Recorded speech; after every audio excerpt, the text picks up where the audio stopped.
안녕하세요. 라디오 합법여행의 표인봉입니다. 반갑습니다. 이지입니다. 이지씨, 네. 저의 단골 식당이 있는데요. 그 식당 음식 맛도 일품이지만요, 주인 아주머니의 인기가 김희선, 송혜교씨 같은 탤런트 못지않아요. 야, 그분들 미모를 뺨칠 정도란 말이에요, 그러면?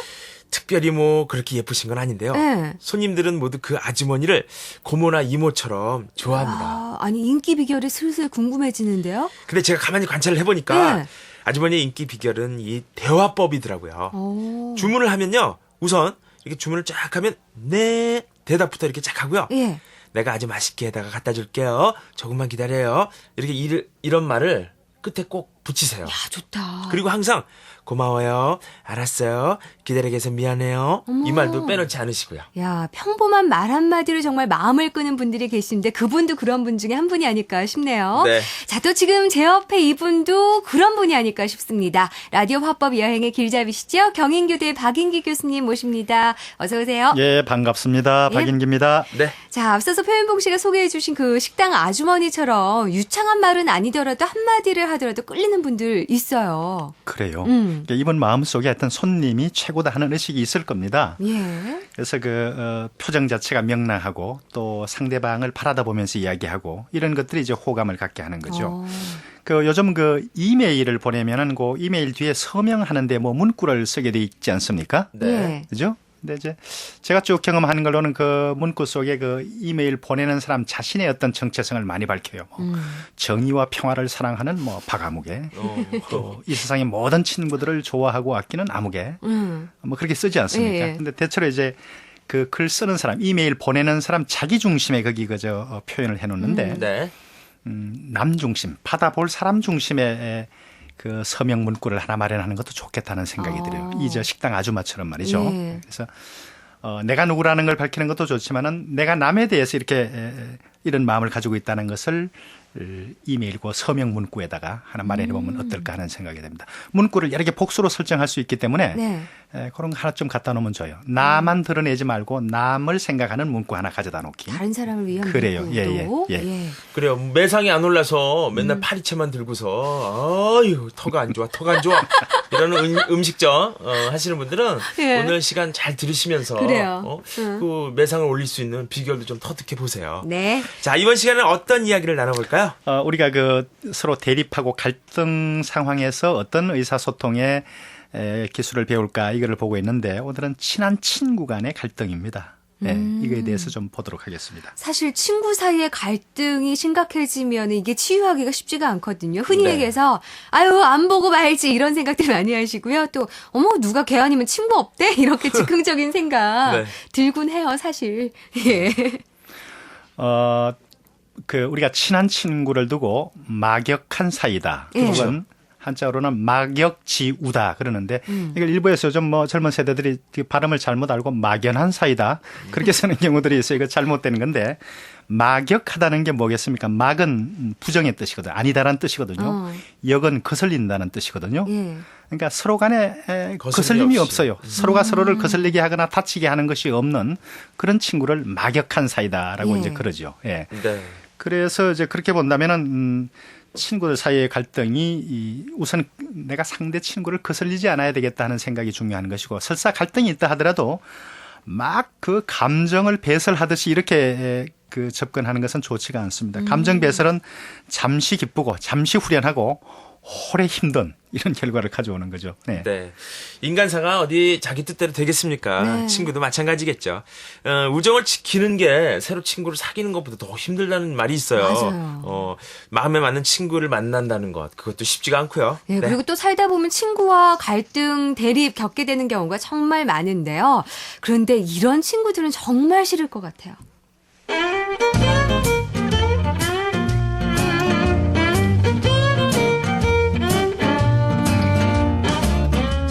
자, MT는 강화도야. 이 없지? 물 좋고 공기 맑고. 야, 그리고 방금 입수한 건데 요 옆에 여대 그 가정학과도 강화도로 MT를 간다 이거야. 근데 어. 강화도 지난번에 MT 갔었잖아. 그러니까 이번에 춘천 어떠냐? 자전거 타고 막국수랑 닭갈비도 먹고. 아, 진짜 무슨 좋을 것 소리해. 꼭 아무것도 모르는 사람들이 춘천 한다니까. 같아. 왜? 야, 너 막국수랑 닭갈비? 응. 그거 먹고 싶어서 그래? 어? 살쪄, 살. 너 혹시 다이어트라고 들어봤냐? 그거 너한테 꼭 필요한 단어인데. 얘가 진짜 왜 이래 유치하게? 야, 내가 먹고 싶어서 그러는 게 아니라 그냥 여러 사람 의견을 반영하자고 내가 그러는 거지. 아이고, 여러 사람 다이어트 의견은 무슨. 자. 이번 MT는 강화도로 결정. 쾅쾅쾅. 야, 이의 없지? 그리고 점심은 야, 그래. 좋다. 닭갈비 먹자 먹어.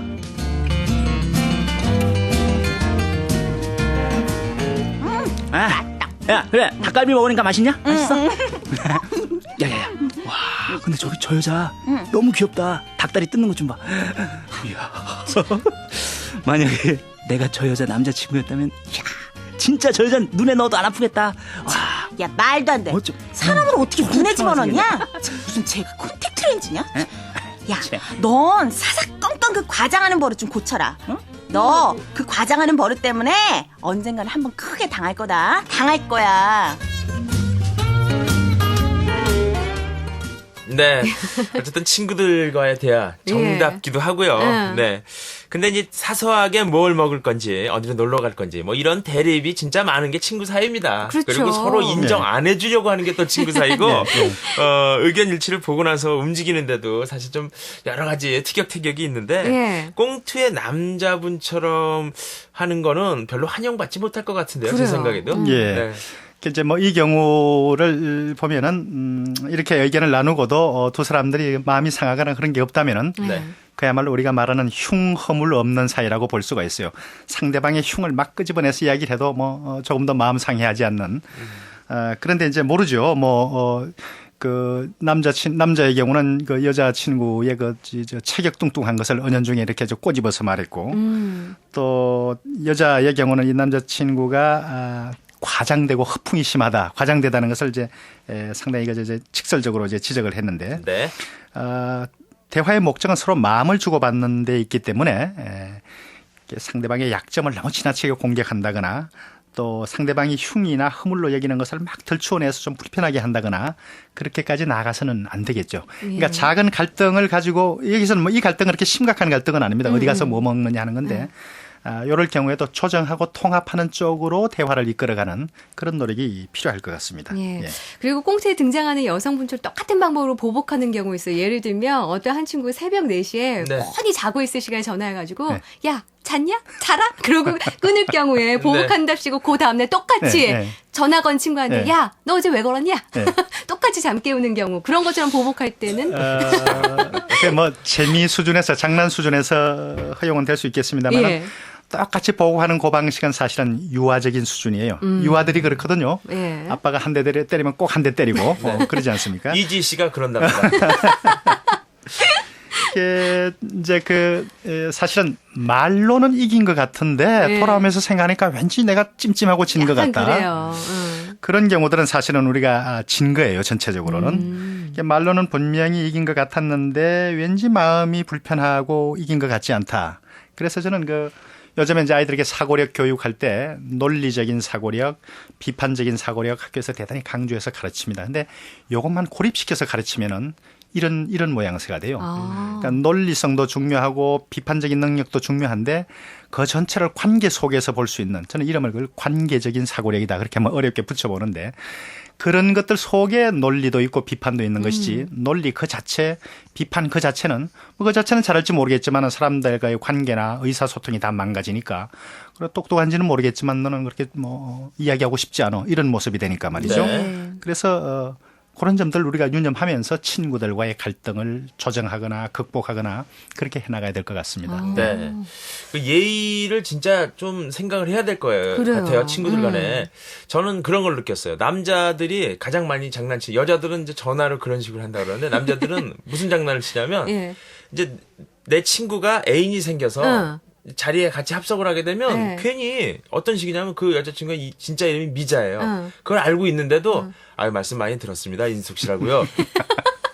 이런 식으로 하면은 예. 그 자리에서는 뭐 까르르하고 재밌겠지만 헤어지고 나면 그 커플 간에 분쟁이 일어나는 거예요. 그렇죠. 그리고 그게 좀 무마됐더라도 다음에 어떤 꼬투리가 잡히면 그게 의심이 되거든요. 그러니까요. 과거가. 예. 예. 그런 장난을 치는데 이런 것도 사실 예의를 좀 안 지키는 그런 습관에서 나온 거겠죠. 네. 이제 우리가 그 얼마나 친하냐 하는 정도를 정말 내가 이렇게까지 흉어머리 없이 해도 전혀 괜찮은 관계. 그래서 그런 것을 친한 정도를 나타내 보이는 이제 상징으로 삼는 그런 게 우리들 마음속에 있죠. 우리가 이렇게까지 친하다 하는 것을 보여주는 건데. 네. 근데 지금 이제 표인봉 씨 이야기한 것처럼 그런 상황은 상당히 뒤에 이제 난처한 문제를 남기게 되죠. 그래서 우리가 뭐 규범에서 말하는 그런 형식 예의를 말하는 것은 아니지만은 이 친구가 상당히 무례하게 뭘 그렇게 했지만 이게 나를 생각해서 그랬었구나라든지 네. 그 친구가 나를 생각해서 이러이러한 것은 안 했구나라든지 이런 느낌이 들 수 있을 때 무례했던 것 아니면 뭐 그 규범적인 형식을 파괴하면서까지 이게 친한 걸 보여줬던 것들이 이해가 될 수 있는 것이죠. 실제로 피해를 줄 수 있는 거라면 이거는 뭐 친한 걸 과시하려다가 사실은 상대방에게 큰 짐을 주는 게 되니까 지혜롭게 대처를 해야 될 것 같아요. 네. 보통의 친구는 정말 친한 친구일 경우는 존재하는 그 자체만으로도 서로에게 위로가 될 수도 있잖아요. 근데 같은 친구라도 더 마음에 가는 친구가 있고요. 그리고 정은 그렇게 많이 들진 않았지만 유독 자주 만나게 되는 친구가 있어요. 그래요. 네. 상황 때문에 그렇죠. 그래서 이제 본질적인 친구, 정말 평생을 가는 친구가 우리가 마음속에 있고 우리가 근데 늘 좋아하는 사람하고만 지낼 수 없으니까 불교에서 그런 말 하지 않습니까? 인간의 고통을 이야기하면서 좋아하고 사랑하는 사람하고 떨어져 있어야 하는 괴로움, 싫어하고 미워하는 사람하고 같이 있어야 하는 괴로움 그런 이야기를 하는데 상황 때문에 우리가 친구처럼 지내야 할 경우들이 많습니다. 이걸 잘하는 것도 대단히 중요해요. 본질적인 친구하고 영원한 우정을 잘 관리하는 것도 물론 중요한 행복이지만은 상황 때문에 잠시 같이 지내는 사람하고도 친구처럼 지낼 수 있는 게 중요합니다. 그래서 이제 그렇게 나누어서 보게 될 수 있는데 얼마나 친한 친구에 따라서 이제 옛날 고향 친구도 있고 고등학교 친구도 있고 다른 동기생들도 있게 되는데 상황 친구든 아니면 그 본질적인 친구든 이익이나 이해의 관계로 자꾸 이렇게 그 관계가 맺어지는 것을 좀 피하는 게 좋겠죠. 이익 관계 때문에 친구 사이가 벌어지고 갈등이 생기게 되니까. 네. 상황 속에서 만나는 친구도 어쩔 수 없이 이해 관계로 뭉쳐지긴 하겠지만은 그 이해의 폭이나 양을 너무 이렇게 강하게 많이 가져가지고 나중에 괴로워하는 일이 없도록 그렇게 해야 될 것 같아요. 네. 이 친구들도 말이죠. 성격들이 다 다르고 그 스타일이 달라가지고 참 이 대하기가 힘든 친구들이 맞아요. 많은데 만나면 꼭 시비 거는 친구들이 있어요. 꼭 있어요, 진짜. 이제 만약에 이제 딱 만났다 그러면 못 보던 옷이다. 옷 샀냐? 싸고 좋아 보이네. 뭐 이렇게 툭하고 뭐 싸고 좋아 보이네. 또 만나면 야 요즘 잘 나간다면서 야 밥 한번 사. 얼마 뭐 버냐 요즘 뭐 이러면서. 예. 그럴 땐 네. 글쎄 이 친구를 계속 만나야 되나 뭐 이런 생각도 들어요. 이게 받아들이는 사람이 친근하고 좋으면 문제가 없어요. 예. 지금 복덕방도 많이 현대화가 되었습니다만 옛날에는 마을의 할아버지들이 모여서 이렇게 소일하는 그런 공간이었죠. 네. 이제 복덕방 친구, 평생 친구, 할아버지 친구들 중에 보면은 아침에 나와서 저녁에 들어갈 때까지 장기 두면서 하루 종일 서로 시비 거는 그런 스타일로 지내는 분들이 있어요. 근데 두 분은 대단히 친한 사이거든요. 예. 원 이런 썩을 놈을 귀신이 안 데려가나 그러면 뭐 너부터 먼저 가라 비기도 싫은 놈아 이러고 제3자가 볼 때는 뭐 험한 말들을 계속 주고받는데 이게 두 분의 친밀감의 표현이거든요. 네. 근데 그럴 경우는 괜찮습니다. 사실은 괜찮은데 상대가 이런 말을 그렇게 친밀하게 안 받아들이고 상해가고 있다 그러면은 잘못된 거죠. 그래서 아까도 이야기했습니다마는 친한 정도를 함부로 해도 괜찮은 것에다가 자꾸 그 수준을 놓고 상대방 형편도 안 살피고 이렇게 무례하게 하는 것은 좀 문제가 있겠다. 그렇게 봅니다. 예. 근데 시비 거는 친구도 있지만 자기 자랑을 너무 늘어놓는 친구 있어요. 어머 이 머리 오늘 했는데 괜찮지 않니? 오늘 강남몰 한 10만 원짜리라는데 너희는 못하지 뭐 이러면서 네. 아니면은 뭐 승진을 했는데 나 같은 뭐 위대한 사람 뭐 이러면서 자랑만을 늘어놓는 친구. 뭐 그 자리에서 이제 계속 그러면 왕따가 되죠. 따돌림을 당하는데 기본적으로 심리적으로는 그런 사람들이 사실은 내적으로는 열등감을 가지고 있는 거가 그런 식으로 표현이 된다고 이제 학자들이 말하거든요. 그래서 어떤 분을 저 친구가 좀 열등의식을 가지고 있다는 것을 먼저 알아내줘 가지고 먼저 그렇게 칭찬해 주세요. 그러면은 아마 그 친구가 좋아할 겁니다. 좋아할 텐데 그래서 이제 친해진 다음에 네가 너무 그러니까 어떤 사람들은 좀 싫어하더라. 그렇게 이제 충고성 이야기를 해줄 수도 있겠죠. 예. 네. 그 이야기가 나왔으니까 말인데요. 할머니들 중에 그 자기 자식들을 자랑 삼아서 우리 사장님, 자기 큰아들인데 응. 또 뭐 우리 박사님, 예. 또 뭐 우리 원장님 이렇게 말하는 경우 있고 아내가 남편을 또 어디 다른 자리에 가서 그렇게 막 맞아요. 그렇게 너무 말하는 높여서 경우가 있어요. 얘기하는. 근데 이런 경우도 사실은 그 좀 이렇게 들어주기 힘든 그 자랑이거든요. 네, 제일 들어주기 힘든 게 뭐냐면요. 차를 샀다고 갖고 왔어요. 그리고 심각한 얼굴로 나 이 차 잘못 샀나 봐 이러는 거예요. 그래서 왜 그랬더니 엔진 소리가 너무 조용해서 자꾸 졸려. 차 안 만나잖아요, 지금. 근데 또 친구들 유형 중에는 옛날 얘기, 옛날 추억을 이렇게 곱씹으면서 우울해지는 친구들 있어요. 그때는 네. 그랬는데 지금은 왜 이 모양이지 이러면서. 예. 그럴 때도 만나기 싫거든요. 그래요. 예. 그게 이제 그 다른 사람하고 비교를 하다 보니까 자꾸 뭡니까, 우울한 감정을 가지고 옛날을 회상하는 그런 친구들이 되는데, 예. 이 경우는 정말 이 사랑으로 감싸는 친구가 있어야 될 것 같아요. 흔히 우리가 그 정신질환자를 치유하는 제일 좋은 약은 누군가의 사랑밖에 없다 그런 이야기를 하거든요. 물론 뭐 정신과 병원도 있고 그러긴 하지만은. 그래서 이렇게 그 정신적으로 좀 우울해 있는 친구들한테는 정말 누가 사랑으로 다가가줘야 되는 그런 모습이 중요하다고 하겠습니다. 예. 네. 근데 여자 같은 경우에는 집안에 행사가 있으면 특히 결혼하고 나서 자동적으로 친구들과의 약속이 뒷전으로 밀리게 되거든요. 맞아요. 무조건 그래요, 무조건. 예, 네. 아이들 또 맡길 곳도 찾아야죠. 남편 눈치 봐야죠. 결혼과 동시에 친구라는 존재, 여자의 입장에서는 좀 가까이 하기 멀어지는 당신이 우리가 아닌가. 이제 뭐 이게 무슨 그 눈에 보이는 갈등이 있어서가 아니라 친구를 못 만나게 되면은 결국 친구들에게 멀어지는 것도 예. 우리 삶에서 중요한 행복을 뺏어가는 것이거든요. 그래서 이거는 가족 모두가 좀 이해해 줘야 돼요. 주부들도 사람 관계 필요하고 그 사람 관계 시간과 노력을 투자해야 된다는 것을 인정해 줘야 될 것 같고 자주 만나기 어려운 친구들에게는 요즘 이제 이메일이나 채팅 같은 것들이 조금 보편화되어 있으니까 그래도 예. 좀 낫습니다. 낫고 또 이렇게 그 카페 같은 것을 뭡니까 사이버 공간에 이렇게 공동으로 모일 수 있는 그 장을 마련해서 그렇게라도 좀 온라인으로 만나고 가끔 가다가 오프라인에서 얼굴 보고 이런 방식으로 내 자신의 삶의 관계들을 없애지 말고 잘 유지하는 거가 대단히 중요합니다. 그리고 이게 중요한 행복의 원천이에요. 예. 네. 어쨌거나 이 갈등과 대립으로 인해서 사이가 이제 멀어졌더라도요. 예. 적당한 상황에서 화해를 해야 되는데 그렇죠. 이 화해를 하는 화법 중에는 어떤 화법을 쓰면 참 좋을까요? 대체로 우리가 자존심 때문에 못하죠. 네. 그 화해의 필요성은 이미 마음속에 왔는데 네. 내가 먼저 이야기 끝낸다는 거가 좀 그렇다 해서 다시 다퉜을 때 상황으로 돌아가서 아니야 그러고 이제 마음을 닫아 잠그는데 자존심을 먼저 버리는 게 좋을 것 같아요. 그게 당장 직접적으로 뭐 미안해 화해 이 말이 힘들다면은 화해를 상징하는 뭐 작은 선물을 하나 먼저 보낸다라든지 아니면 어떤 자리에 그 같이 볼 수 있도록 노력을 한다든지 그렇게 하는 것이 중요할 것 같고 그리고 일단 내가 좀 미안했어 나한테 잘못이 많은 것 같아 이렇게 먼저 이야기해 놓으면은 금방 상대방이 따라오게 됩니다. 그래서 자존심 버리는 게 중요하다 그런 이야기를 뭐 평범하지만 그런 권유를 하고 싶군요. 그냥 먼저 네. 잘못했다고 하기 그러시면 친구 아이가 이러면서 네. 살짝 넘어가는 것도 괜찮을 것 같아요. 네.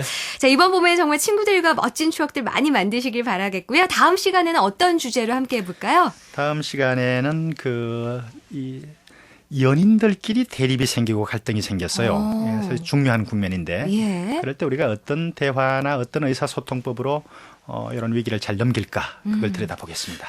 다음 시간 잘 들으시면 계속 사귀는 거고요. 안 들으시는 분들은 이별입니다. 그렇죠. 자, 도움 말씀 주신 경인교대 박인기 교수님 감사합니다. 고맙습니다. 네, 고맙습니다. 예.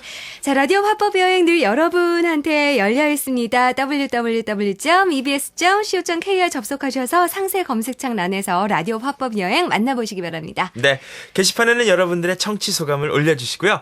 Q&A에서는 화법과 관련된 궁금한 점들, 사연과 신청란에는 생활 속에서 겪은 말 때문에 울고 웃었던 여러 가지 실수들을 많이 올려주시기 바랍니다. 라디오 화법 여행 늘 동참해 주시고요. 저희는 여기서 인사드릴게요. 여러분, 안녕히 안녕히 계세요. 계세요.